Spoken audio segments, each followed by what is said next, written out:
Hi everyone, glad you could make it. I'm glad you're here, and we're going to have a really enjoyable time. We're going to paint some long grass, a long grass plant in a wooden vase.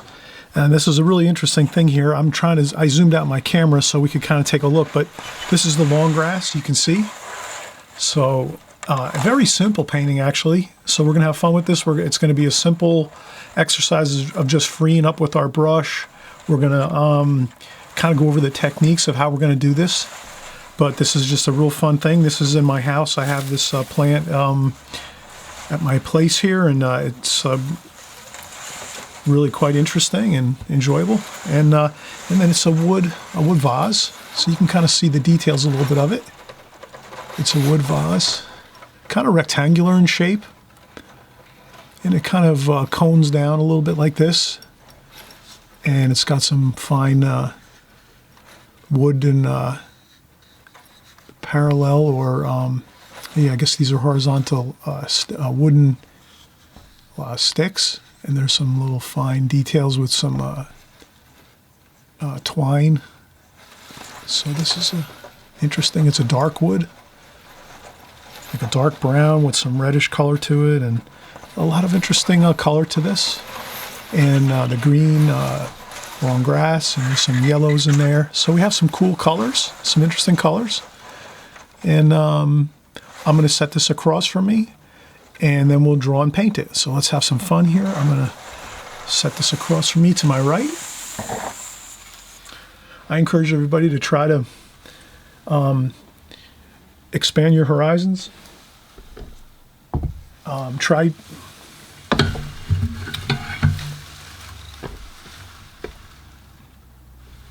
Try to do some subject matter that you might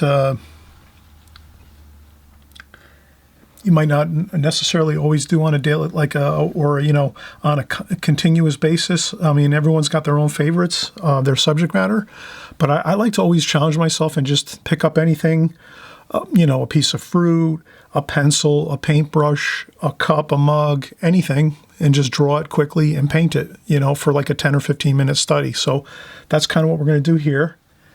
And I'll readjust my table, and we'll zoom in.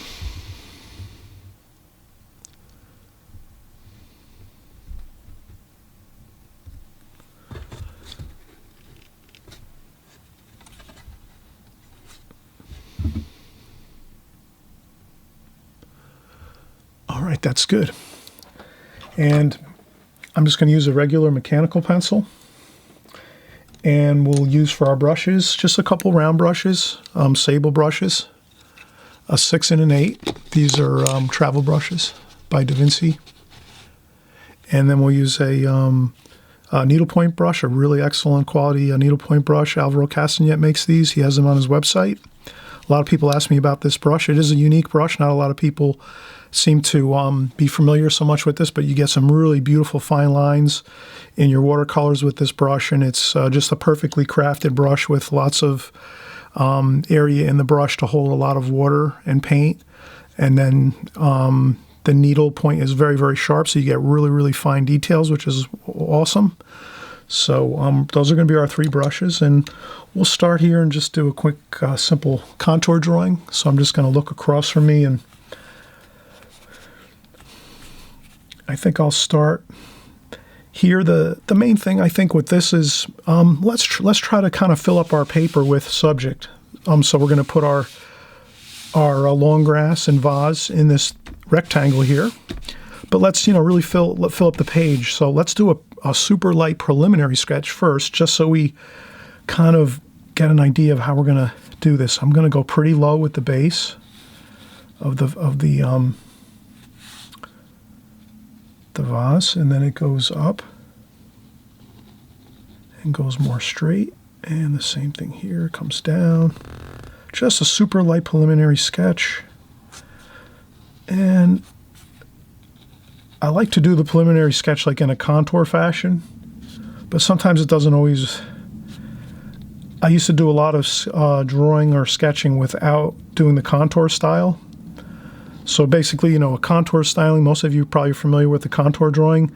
That's just pretty much like you start in one place and you start drawing, and you're not necessarily outlining things so much. You're just kind of going from one point to the other and going through the drawing, just really paying attention to angles and curves and distances as you travel with your pencil and as you're looking at your subject matter constantly back and forth. Whereas if I was sketching, and I used to do this when I was a lot younger and many, many years ago, I would do a lot of just sketching out ideas. So that's where I kind of sometimes will do this in this fashion here. But I'm probably better off if I do a contour drawing first. But I think I'm just so used to doing this style of just kind of getting the ideas down.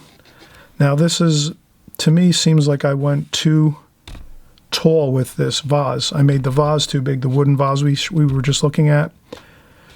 So no problems. We take a little kneaded eraser. Doesn't have to be a lot, just enough to, let's make it smaller because we have to get that grass in really nicely, and we want to get the tops of the grass. So essentially we should really keep the vase about here, the top. So we're going to make this smaller now.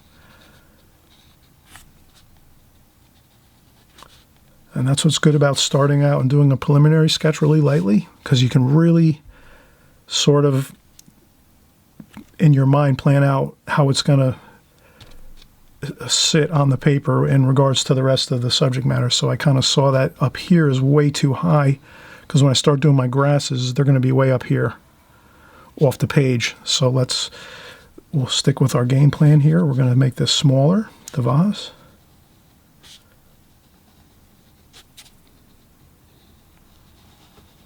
That's much better. Okay, so now we can just go in and we'll do our contour drawing now.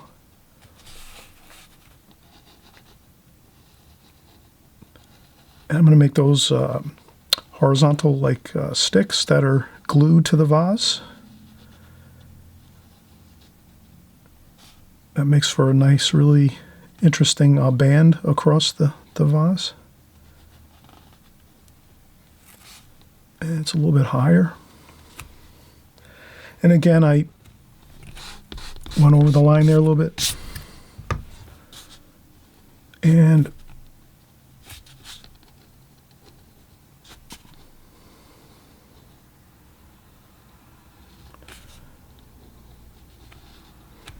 okay, that's pretty good. And we'll put a little shadow over here. And we'll put the back of the table here, just so we have a table in the distance here. It is actually, in reality, it's a little higher up the table, but I like to go a little lower with the tabletop, like that. And this is a little off center, so it's not center of the page is here, and I kept this over just a little bit to the left. Makes a little bit of an interesting look. Now we're just going to kind of get a few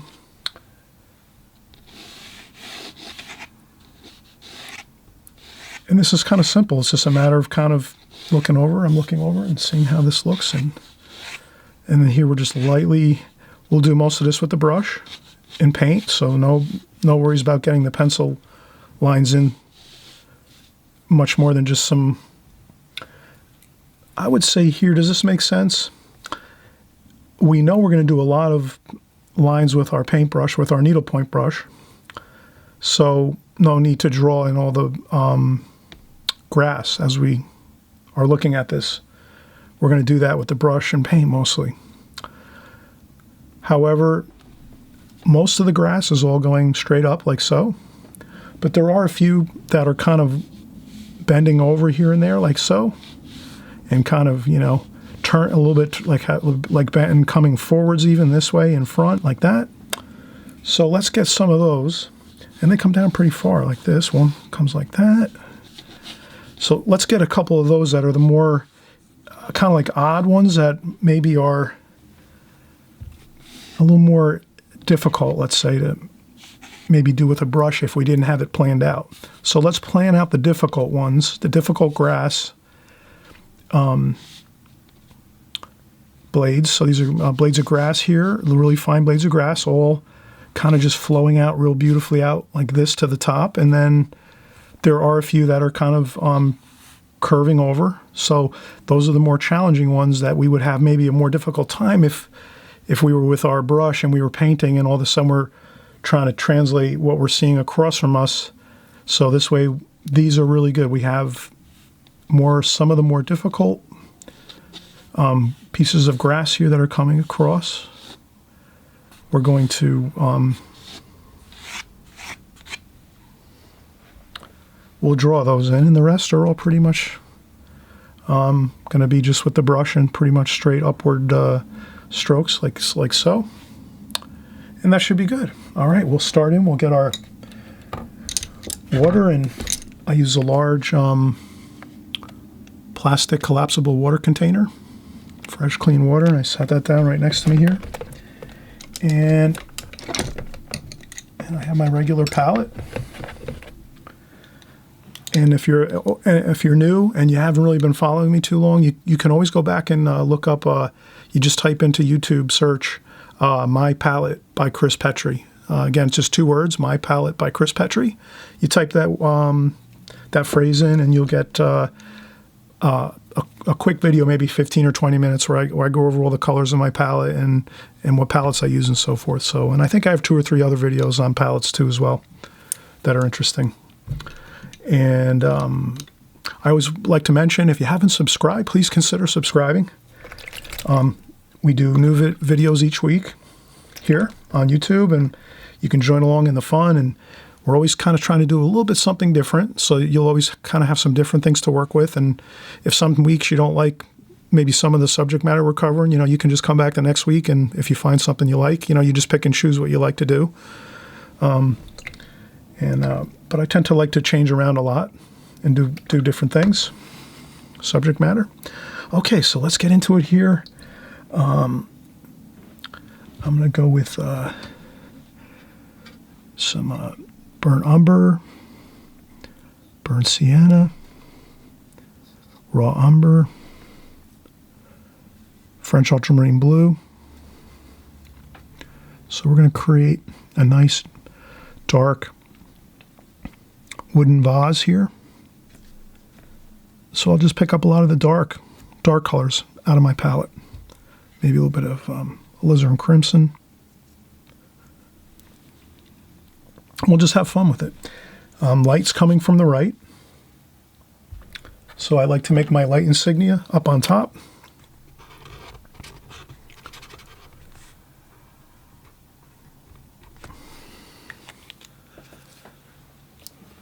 This way I can reference that quick and say, oh yeah, the light's coming from over here. I want to make sure I put that up in the corner, so if at any point in time when I'm working on the painting, I just quickly glance up and I can see the icon I put up here for my light source. All right, we're going to go in here. So this will be the darker side, the left side over here. And I'm just going to let the brush do the work here, have some fun.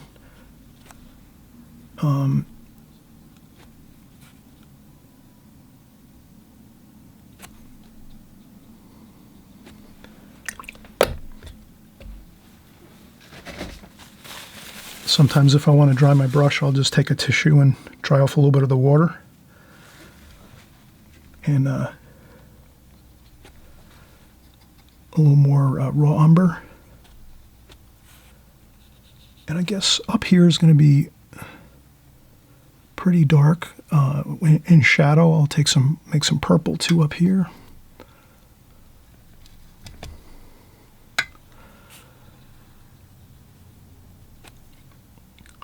Now here, this is kind of a way to I guess we call this negative shade painting, where you sort of paint with a dark and then some of the lights appear. So, and then we can also use like a we can use a ink pen to scratch out a few lights. So maybe if we see a couple grass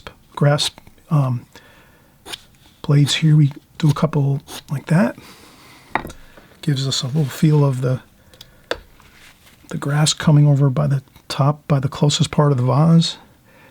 And we'll use some raw sienna. I'm going to do a few splashes just to loosen up a little bit here. And then as we go to the right side of the vase where the light source is, we'll make it a little lighter, the vase. So in that case, now we can maybe rinse our brush off and then dry off some of the water. Take some of that water off the brush, and then we can blend that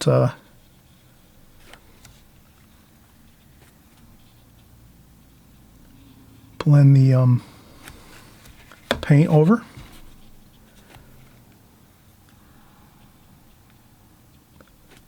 It's still dark overall, but we can exaggerate a little bit and make it a little bit lighter. And then here we have the shadowing. Let's use some cobalt blue for the shadow of the vase. Cobalt blue, raw sienna.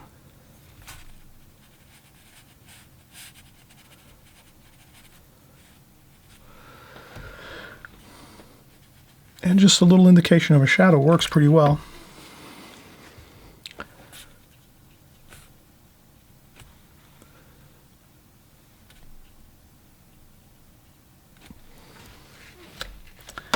And let's work on it. Let's get a little bit of maybe cadmium yellow, cadmium orange, cadmium red, and maybe we'll go a little more colorful than actually we saw it in the real life, just so we make it a little more interesting than what we see. Sometimes it's good to maybe, just exaggerate a little bit with colors, make things a little more, exciting looking with maybe some more brighter, more high intense colors here and there.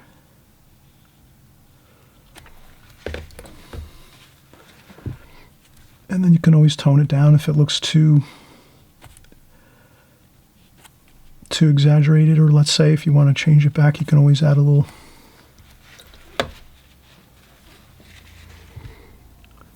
And I'll break up some of those lines. And we'll go in here. A little bit of splashing again there. And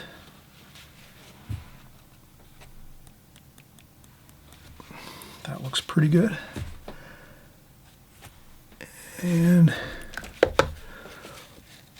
okay, we can start working in some of those tall grasses. I'm going to get my needlepoint brush.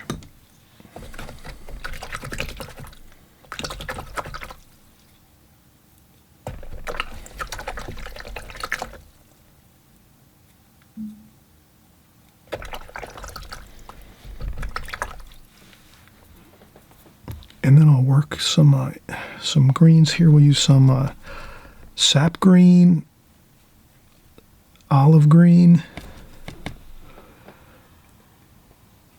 maybe some cerulean blue.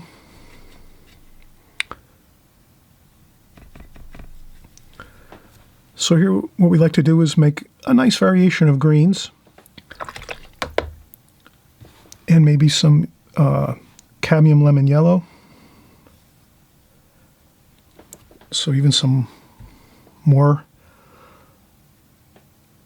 lighter in tonal value green there.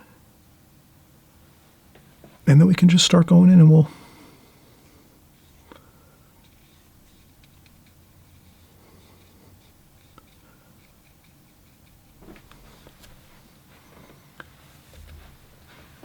there's some thinner and some thicker grass, so we can use a little bit of a larger brush too as well to do some of our blades of grass here, and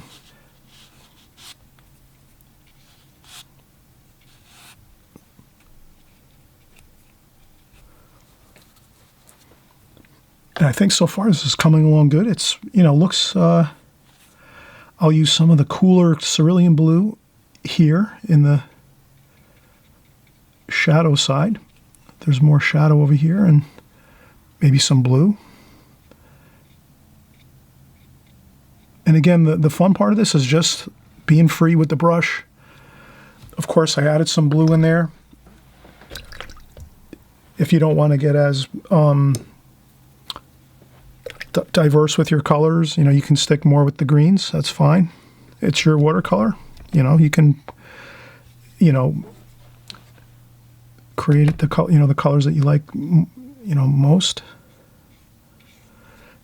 And then we're going to make this a little more water. And again, as you can see, I'm going pretty free here and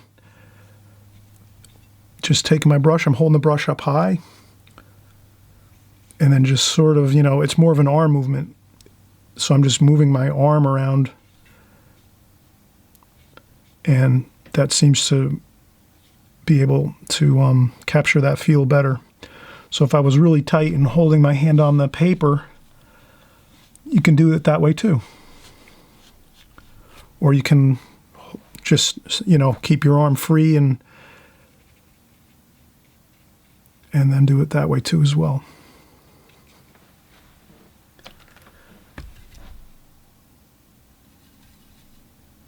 And again, I'm going to do some more blue in there. Sap green. French ultramarine blue.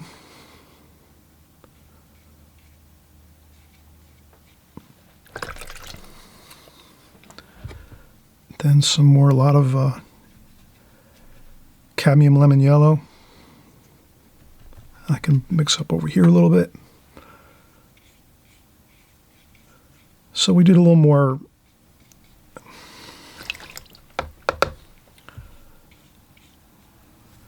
mixtures of colors. Hope that's okay with you. And we can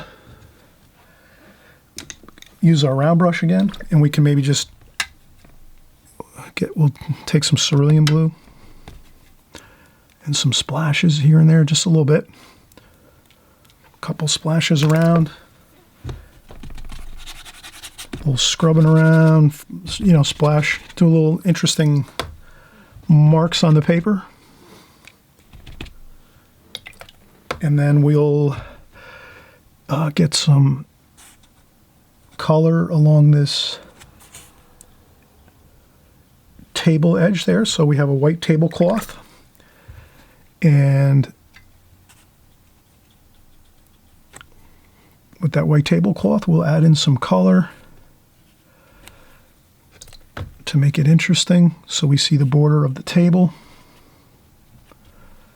And a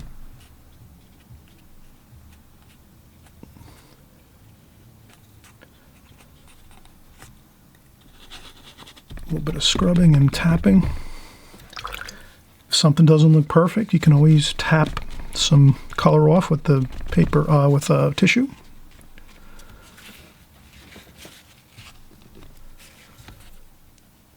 And then we can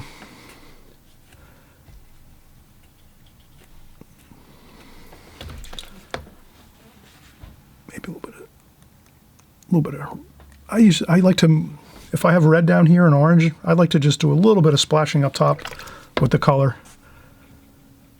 Again, that's my creative choice. You can do your accents of colors here and there. It's your creative choice how you do things on your painting.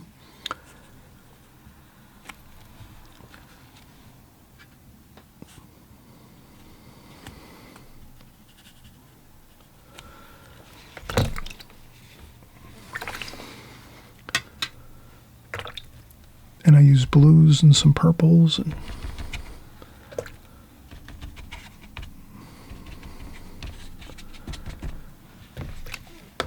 maybe a little bit of a warmer color, raw sienna.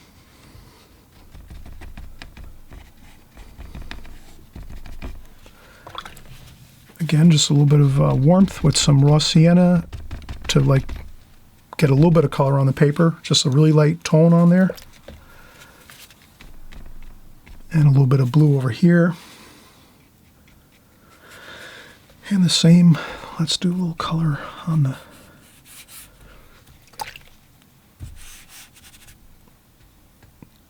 tablecloth. Let's do a little bit.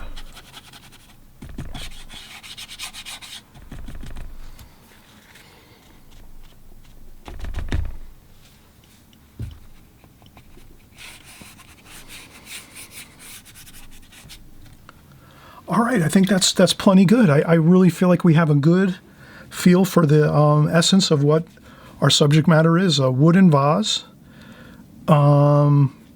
with some tall grass. We got the feel of the overall subject matter here really nicely. We got the sense of light with our nice shadow here on the left, darker on the left side of our vase, our wooden vase, dark wood vase. And so we had a fun time.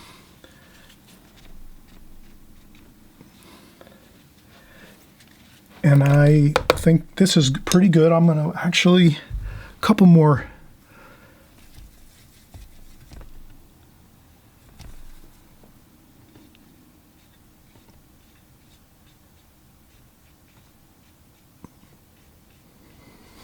There we go.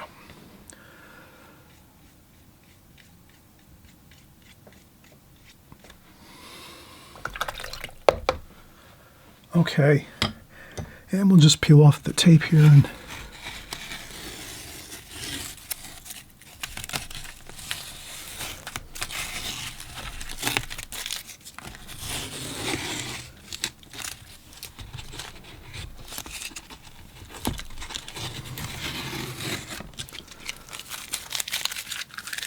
okay, and we'll zoom in a little.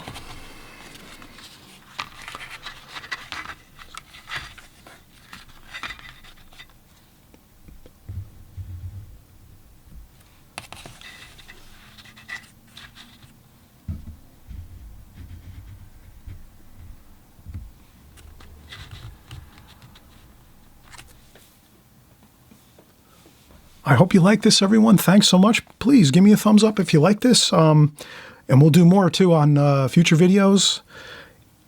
Enjoy and happy painting, everyone. See you on the next video. Bye-bye.